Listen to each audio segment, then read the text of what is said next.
Assalamualaikum warahmatullahi wabarakatuh. Bismillahirrahmanirrahim. Alhamdulillahirabbil alamin. Allahumma shalli wa sallim wa barik ala sayyidina Muhammad wa ala alihi wa sahbihi ajma'in, amma ba'd. Yang sangat kami hormati dan sama-sama kita muliakan Ibu Ketua Bayangkari Cabang Kota Banjarmasin, Ibu kita Lina Sabana Atmojo. Semoga dikabulkan hajatnya. Insyaallah berkah dalam melangsungkan tugasnya. Kita ucapkan selamat. Kemudian yang sangat kami hormati dan muliakan Ibu Wakil Ketua Bayangkari Cabang Kota Banjarmasin, Ibu kita Pipi Amin. Ya gitu ya Pak, Pipi Amin yang sangat kami hormati dan sangat kami hormati dan cintai ibu-ibu semua, seluruh pengurus dan ketua cabang ranting Banjarmasin. Insyaallah jadi wanita yang solehah, calon-calon penghuni surga Firdaus bighairi hisab ma'al abrar, ya Aziz, ya Ghaffar, ya Rabbal alamin. Saya sangat mengagumi sekali kegiatan yang seperti ini bisa dilangsungkan boyah secara rutin, karena Rasulullah menjanjikan dalam satu hadis, siapa yang ingin menyaksikan orang yang utaqa minan nar, orang-orang yang dibebaskan oleh Allah dari api neraka, orang-orang yang akan menjadi penghuni surga, saksikanlah, kata Nabi, orang yang senang hadir ke majelis ilmu. Alhamdulillah. Senang apa senang Ibu? Jadi calon-calon penghuni surga. Amin ya Rabbal. Cuma sebentar aja kita menyisihkan sedikit waktu dari kesibukan kita di kantor, di rumah dan sebagainya. Allah berikan ganjaran kebebasan dari api neraka dan akan dimasukkan ke dalam surga. Semoga amin. Ibu-ibu yang berbahagia, Rasulullah Sallallahu Alaihi Wasallam diberikan oleh Allah kado yang terindah di bulan Rajab ini.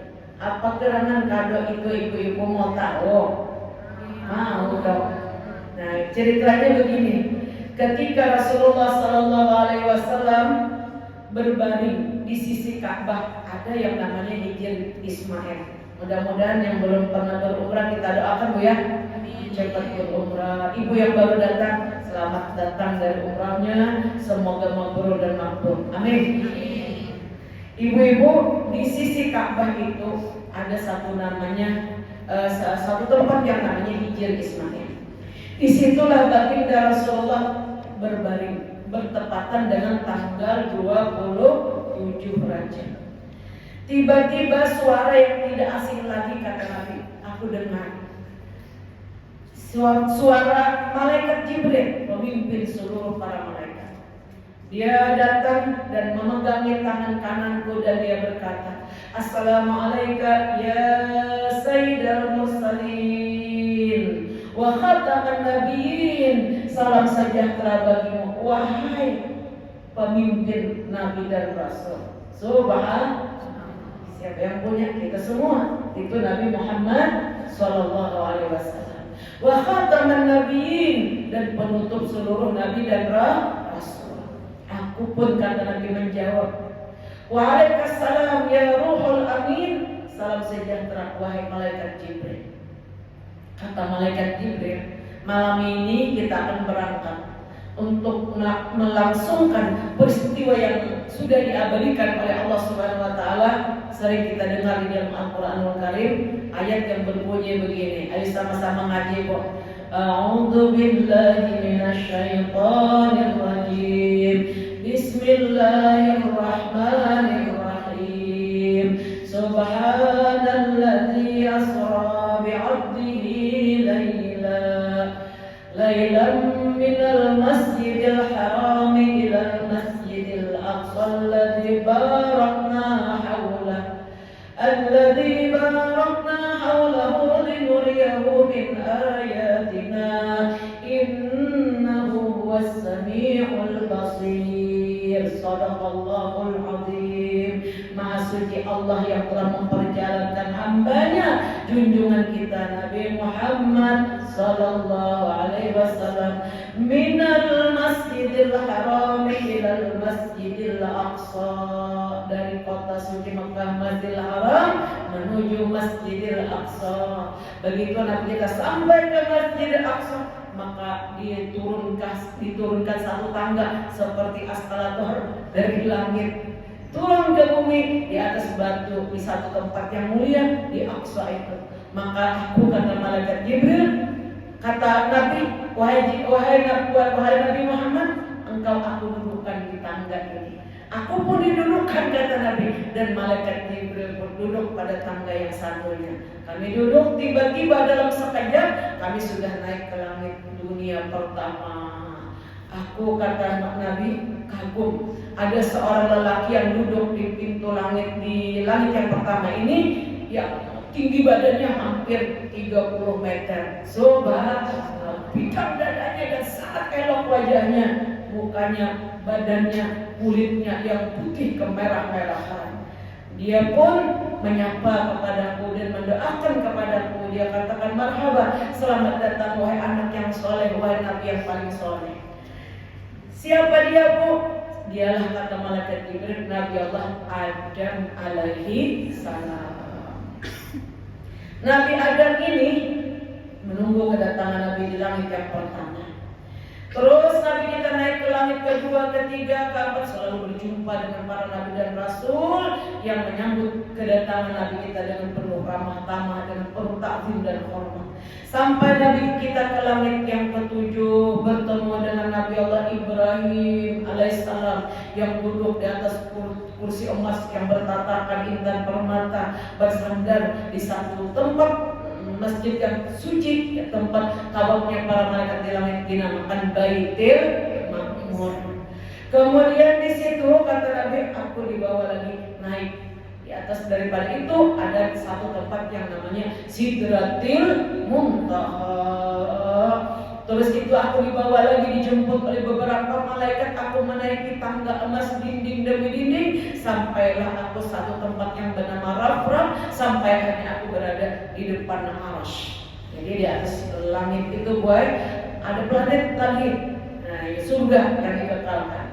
Di atas surga itu ada satu planet lagi yang sangat besar, tempat bersujudnya para malaikat, dinamakan Baitul Ma'mur, dan bertawaf mereka di sana. Ada lagi satu tempat yang sangat besar, planet, sama dengan makhluk kita juga di dunia, apa, seperti bintang, matahari, bulan. Itu juga planet, namanya Arsy. Arsy itu besar sekali. Seluruh malaikat yang ditugaskan masing-masing menjaga tempat-tempat yang mulia itu. Aku berada di depan Arsy, katanya. Saat itulah Allah membuka hijab. Allah itu tidak mengajarkan tempat, ingat Bu ya. Allah bersifat mukhalaqatur lil hawadisi, tidak ada seumpamanya. Allah tidak bertempat di Arsy karena Arsy itu makhluk, mustahil Allah mengajarkan makhluknya. Karena Allah itu innallaha la ghaniyun 'anil 'alamin. Allah itu kaya. Seluruh makhluk berhajat kepada Allah. Bagaimana Nabi? Dibukakan hijab. Kalau boleh diumpamakan, ibu-ibu saat ini mau nonton orang lagi tawaf di Ka'bah di Mekah sana, tinggal setel aja TV-nya. Iya Bu ya? Betul ya Bu ya? Bukan berarti Mekah itu ada di rumah kita. Bukan berarti kita sedang berada di Mekah. Tapi begitu kecanggihan teknologi, kita bisa nonton orang yang lagi di Mekah, lagi di Madinah. Betul apa betul Bu? Apalagi Allah memiliki kekuasaan yang tiada terbatas. Allah membuka hijab 70.000 hijab antara Allah dengan Nabi Muhammad. Nabi kita melihat Allah yang tidak ada bandingannya, keelokannya, kesempurnaannya, keagungannya saat Nabi kita berada di depan Arsy di atas Sidratil Muntaha. Allah bersifat laisa kamitslihi syai'un. Kalau ada orang bilang Allah di Arsy, itu enggak betul, Bu. Itu syirik, itu menyekutukan Allah. Allah tidak berada tempat karena kesempurnaan kekayaan Allah Subhanahu wa taala. Hanya satu orang saja yang diperkenankan dapat melihat Allah. Seluruh nabi dan rasul yang berjumlah 124.000 hanyalah Nabi kita Muhammad sallallahu alaihi wasallam yang dibukakan hijab. Maka Nabi kita pun dengan karunia Allah menyusun kalimat yang teramat agung yang mesti kita hafal semua. Apa yang dibaca Nabi ketika Allah membukakan hijab antara Nabi kita dengan Allah, Nabi kita membaca kalimat ini sama-sama, Bu. At-tahiyyatul mubarakatus salawatut thayyibatu lillah. Assalamu alayka ayyuhan nabiyyu wa rahmatullahi wa barakatuh. Assalamu alayna wa ala ibadillahi salihin. Ashhadu an la ilaha illallah wa ashhadu anna Muhammadar Rasulullah. Allahumma salli ala sayyidina Muhammad wa ala ali sayyidina Muhammad. Itu kalimat penghormatan. Jadi kita kalau lagi sholat itu termasuk rukun qauli. Tasyahud akhir itu, Bu, kalau kita nggak hafal boleh ditulis. Letakkan aja di depan tempat sholat kita di muka sajadah. Itu mesti dibaca dengan tartil, dengan benar. Apabila kita membaca tasyahud ini tidak benar, salah bacaannya atau barisnya atau kuping kita tidak dengar saking pelannya, maka batal sholat kita. Ucapan salam penghormatan, at-tahiyyatul mubarakatus salawatut thayyibatu lillah. Salam penghormatan ucapan. Segala asal at-tahiyyatul itu salam penghormatan. Mubarakatus salawatut thayyibatu lillah. Segala penghormatan, segala kebaikan, thayyibatu lillah, semuanya datang dari karunia Allah. Kemudian ditujukan hanya untuk Allah. At-tahiyyatul mubarakatus salawatun thayyibatu lillah. Kemudian terjadi dialog. Allah menjawab, Assalamu alayka ayyuhan nabiyyu wa rahmatullahi wa barakatuh. Salam sejahtera ujar Allah, wahai nabiku, rahmatku selalu tercurah kepadamu. Lalu Nabi kita menjawab, Assalamu alayna wa ala ibadillahi salihin. Ya Allah, selamatkan kami, ya Allah, kata Nabi, dan selamatkan seluruh hamba-hambamu yang saleh. Amin. Assalamu alayna wa ala ibadillahi salihin. Kemudian Nabi kita mengucap kalimat syahadat diikuti seluruh oleh para malaikat. Asyhadu an la ilaha illallah wa asyhadu anna Muhammadar Rasulullah. Allahumma shalli ala sayyidina Muhammad wa ala ali sayyidina Muhammad. Nah, itu salam penghormatan yang mesti kita hafal waktu tasyahud akhir. Kalau ada orang baca, ada benar misalnya aturannya adalah tasydid satu at-tahiyyah, tapi ada orang baca at-tahiyyah tuh batal buat salatnya. Ditinggalkan itu bacaannya ada benar at-tahiyyah tuh. Ya mestinya at-tahiyyatul. Ulangi, Bu. At-tahiyyatul mubarakatus salawatut thayyibatu lillah. Assalamu alayka ayyuhan nabiyyu wa rahmatullahi wa barakatuh. Wa rahmatullahi wa barakatuh. Jangan wabar, salah. Wa rahmatullahi wa barakatuh. Assalamu alayna wa ala ibadillahi salihin. Ashhadu an la ilaha illallah wa ashhadu anna Muhammadar Rasulullah. Allahumma sholli ala sayyidina Muhammad. Kalau sampai di situ tasyahud awal namanya naik ke rakaat ketiga. Tapi kalau tasyahud akhir tinggal ditambah wa ala ali sayyidina Muhammad. Kalau kita sholat sunat boleh salam udah di situ. Tapi kalau sholat fardu alangkah sempurnanya kalau kita ditambahi dengan doa yang sunnah ini dengan sambungannya Allahumma sholli ala sayyidina Muhammad. Setelah Allahumma sholli ala sayyidina Muhammad wa ala Muhammad kama shollaita ala sayyidina Ibrahim wa ala ali sayyidina Ibrahim wa barik ala sayyidina Muhammad wa ala ali sayyidina Muhammad kama barakta ala sayyidina Ibrahim wa ala ali sayyidina Ibrahim fil alamin innaka Hamidum Majid. Walaupun sunnah mestinya kita pengen kan saat itu doa kita dijabah. Kita Sampaikan ke situ. Kalau bisa dihafal lagi Bu, ditambah dengan doa Nabi yang berikutnya. Allahumma ighfirli ma qaddamtu. Ya Allah, ampuni dosaku yang telah lewat. Wa ma akhartu, dosaku yang belakangan nanti. Wa ma akhartu, wa ma asrartu, wa ma asrartu, wa ma anta alamu bihi minni antal muqaddim wa antal muakhir.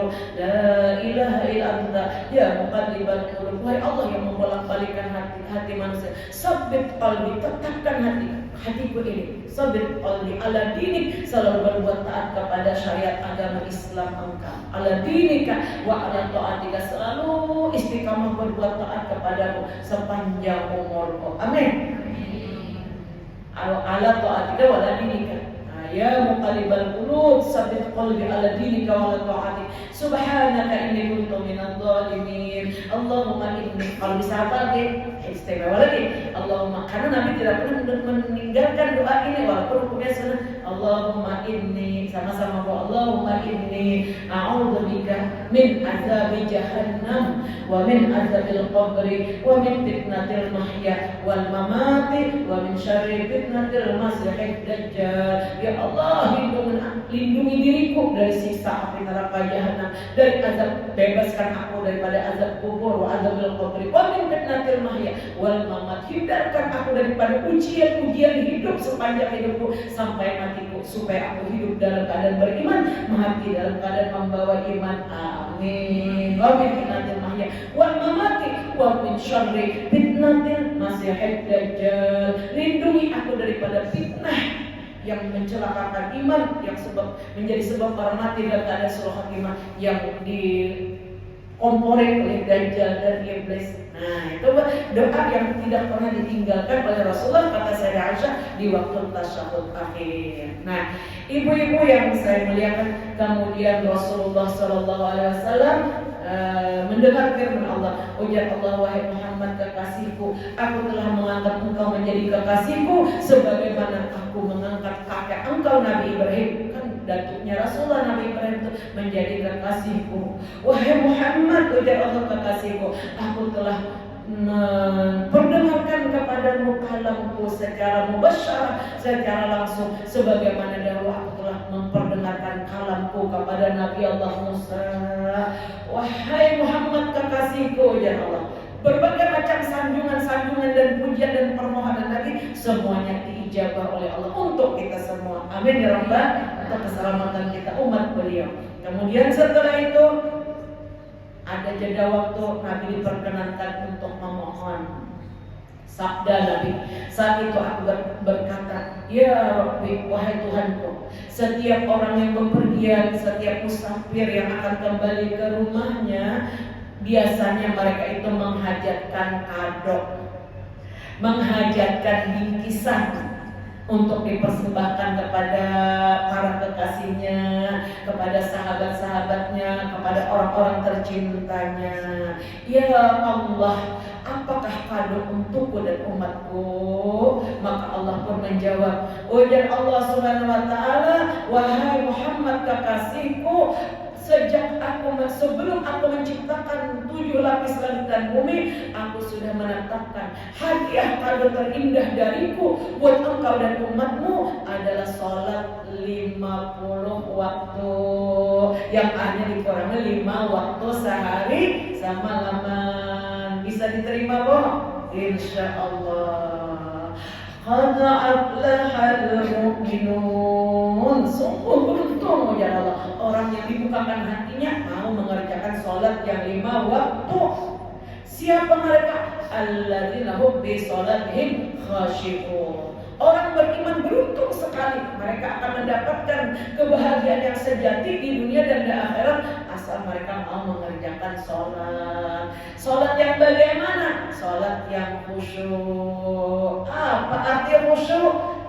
Artinya konsentrasi.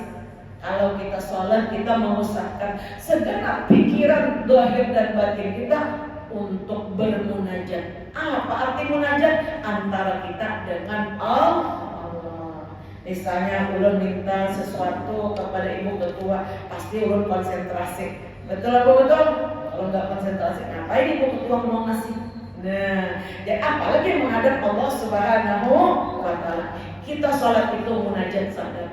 Sabda Nabi, kalian yang lagi sholat, kalian lagi bermunajat kepada Allah, maka bersungguh-sungguhlah engkau bermunajat dengan sholatmu itu.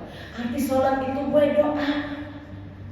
Kalau doa yang kita panjatkan di dalam sholat yang sudah diatur sedemikian rupa indahnya diperkenankan oleh Allah, kitalah orang yang dinyatakan qad aflahal mu'minun, sungguh beruntung orang yang beriman, alladzina hum fi sholatihim khashi'un, mereka yang dibukakan hatinya untuk mengerjakan sholat dengan khusyuk, dengan penuh konsentrasi, terpenuhi syarat rukunnya. Amin ya rabbal. Ibu-ibu yang saya muliakan, bagaimana kita supaya sholat kita khusyuk? Nah, pertama kita mempersiapkan diri sebelum terdengar suara muadzin. Kita harus mempersiapkan diri kita. Begitu orang azan kita kalau bisa menyambut seperti apa yang dilantunkan oleh muadzin. Kemudian kita siap-siap untuk sholat. As-sholatu mi'rajul mu'minin. Nabi nyatakan sholat itu mi'rajnya orang beriman. Arti mi'raj itu menghadap Allah. Jadi sehari semalaman kita diwajibkan untuk menghadap Allah. Karena semua hamba-hamba Allah ini menghajatkan pertolongan Allah. Betul atau betul Bu? Karena sholat itu tadi artinya doa yang sudah dikemas sedemikian rupa, diawali dengan takbiratul ihram, diakhiri dengan salam. Coba Bu, sampai aja dikabulkan oleh Allah, kita pasti bahagia dunia akhirat. Coba kita perhatikan doa di antara dua sujud sama-sama Bu, Allahumma firli warhamni wasburni warfa'ni warzuqni wahdini wa'afini wa'afani. Bayangkan 8 macam yang kita minta ini juga diminta oleh seluruh nabi dan rasul, wali-walinya dan hamba-hamba yang saleh. Pertama, Rabbi firli, ya Allah ampunilah dosaku. Amin. Siapa sih yang gak punya dosa? Kecuali malaikat. Kalau dia tadi pasti berdosa. Dosa kalau tidak diampuni pasti akan menghadapi siksa. Kita takut dengan siksa Allah. Itu ya Bu ya. Allahumma firli, Rabbi firli, ya Allah ampuni dosaku. Warhamni, sayangi aku ya Allah. Ibu kalau suaminya sayang ya gak bisa diceritain gimana itu sayang kan. Nah makanya tuh lahir upin-ipin. Itu bukti sayang. Minta disayang sama Allah, karena Allah ini sang pemilik langit dan bumi. Innallaha, Allah itu la ghaniyun 'anil alamin. Allah lah yang paling kaya. Allah lah yang tempat kita meminta, karena dia satu-satunya yang paling kaya, pemilik seisi langit dan bumi. Rabbi firli warhamni, sayangi aku ya Allah. Warhamni wasburni, sugihakan aku. Bilang guru ulun Syekhuna Murabbi Rahim Syekh Muhammad Zain Abdul Ghani Al-Badri, wasbur itu kayakan aku. Senang apa senang Bu jadi orang kaya? Ya pastilah pengen jadi orang kaya. Kaya di dunia, kaya di akhirat. Amin. Ya Rabbal. Dan dibukakan pintu-pintu rezeki dari langit, dari bumi kanan kiri mau ke belakang. Amin. Wasburni, jadikan aku orang yang kaya di dunia, kaya di negeri akhirat. Wasburni warfa'ni, tinggikan derajatku. Aku ingin bersama dengan kekasihku Nabi Muhammad. Kami ingin bersama dengan orang-orang yang Engkau cintai ya Allah. Warfa'ni, naikkan derajatku di dunia serta di negeri akhirat, biar masuk surga Firdaus. Amin. Warfa'ni warzuqni, ya Allah sempurnakan rezeki zahir. Apa itu rezeki zahir? Bonus kok yang halal. Wasburni Rabbi firli warhamni wasburni warfa'ni warzuqni. Apa yang rezeki batin? Iman dan takwa kepada Allah, istiqamah dalam berbuat taat sepanjang hidup kita sampai kita memperoleh husnul khatimah. Warzuqni. Jadi jangan dikira rezeki itu yang berupa pulus yang zahir ini, tapi ada lagi rezeki batin, ya rezeki iman dan takwa. Minta rezeki zahir, minta rezeki batin yang sempurna. Warzuqni wahdini, ya Allah tuntun aku. Apa yang terdetik di hatiku, biar yang Engkau ridhoi. Apa yang terucapkan di lidahku, biar yang Engkau ridhoi. Kemanapun aku berada, dimanapun dan kemanapun aku pergi, selalu Engkau tuntun ke jalan orang yang bahagia. Amin. Wahdini, berbahagia dunia, berbahagia di akhirat. Wahdini wa'afini, ya Allah zahir batin kok. Amin. Pengen sehat ibu-ibu? Ya sering-sering sholat. Sering-sering sholat biar sehat. Wa'af ini sehatkan aku ya Allah, zahirku, batinku, akalku, penampilanku, semuanya, semua anggota tubuhku dikasih sehat, biar diangkat penyakitnya. Amin. Biar dipanjangkan umurnya. Wa'af ini, wa'fu anni. 8 permintaan kita. Ya Allah, apabila aku hilang, aku telah melanggar ketetapan Engkau, aku meninggalkan yang Engkau perlukan, kehilafanku itu, aku bertobat ya Allah, maafkanlah diriku. Amin ya Rabbal. Kalau boleh Tuhan bicara seperti kita, iya kata Allah, senang apa senang? Pasti dimaafkan. Nah itulah makna bacaan. Untuk mendapatkan khusyuk kita mengerti, berusaha kita belajar perlahan-lahan. Boleh Bu belajar Bu nanti di rumah, setiap kata kalimat doa yang kita ucapkan di dalam sholat biar kita dapat khusyuk. Nah ini aja nah sekilas info, mudah-mudahan dengan kilas infonya besar manfaatnya buat kita. Semoga sholat kita diterima oleh Allah. Rasulullah berpesan, shollu khamsakun, shollu khamsakun, sempurnakan shollu khamsakun, sempurnakan sholat yang 5 waktu, dirikan di dalam waktunya. Wazakku amwalakum, berzakatlah kalian. Amin. Kalau berzakat berarti banyak uangnya, betul ya Bu? Amin ya Rabbal. Wazakku amwalakum, berzakatlah kalian. Wasumu syahrakum, berpuasalah di bulan Ramadan. Wa hujju baita rabbikum, berhajilah engkau ke Baitullah. Amin. Mudah-mudahan yang belum naik haji bisa naik haji, yang sudah berumrah bisa sering. Amin. Tadkhulu jannata rabbikum bighairi hisab. Kalian aku persilahkan masuk surga tanpa ditanya-tanya. Langsung lah. Amin ya Rabbal. Dan demikian kalau aku minkum. Assalamualaikum warahmatullahi wabarakatuh.